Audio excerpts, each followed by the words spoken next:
প্রিয় দেশবাসী, আপনারা জানেন 12ই ফেব্রুয়ারি আমাদের খুব কাঙ্ক্ষিত একটা নির্বাচন, যেটা গত 17 বছর আমরা নির্বাচন থেকে বঞ্চিত হয়েছিলাম। এই জাতীয় সংসদ নির্বাচন হতে যাচ্ছে। এই নির্বাচনে 12,76,00,000 ভোটার ভোট প্রদান করবে। এখানে প্রায় 5 কোটির মতো তরুণ ভোটার রয়েছে।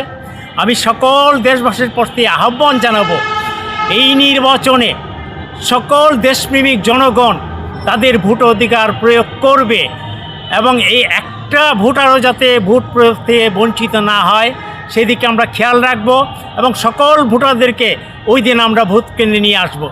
যে যার ইচ্ছা মতো যাকে পছন্দ তাকে ভোট দেওয়া নির্বাচন করবে।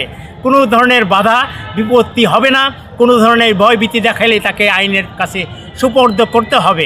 আমি আরও বলবো, এই যে নির্বাচন হতে যাচ্ছে, কোনো একটা মহল চাবে যে এই নির্বাচন যাতে সুষ্ঠু না হয় এবং এই নির্বাচনে যাতে ভোটাররা না যেতে পারে, তারা অনেক কৌশল করবে।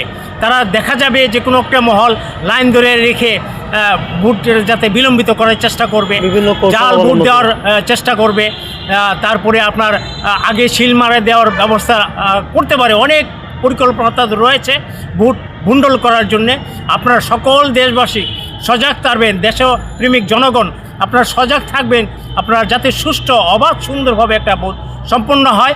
আমরা 12 তারিখ সারাদিন উৎসব মুখর পরিবেশে আমরা ভোট প্রদান করব, এই প্রত্যাশা রাখবো। কোনো ভয়ভীতি না করে আমরা অবশ্যই আমাদের মহামূল্যবান ভোট, সেই ভোট আমরা অবশ্যই 12 তারিখে প্রয়োগ করার মাধ্যমে আমরা একটা গণতান্ত্রিক সরকার এদেশে উপস্থাপন করব।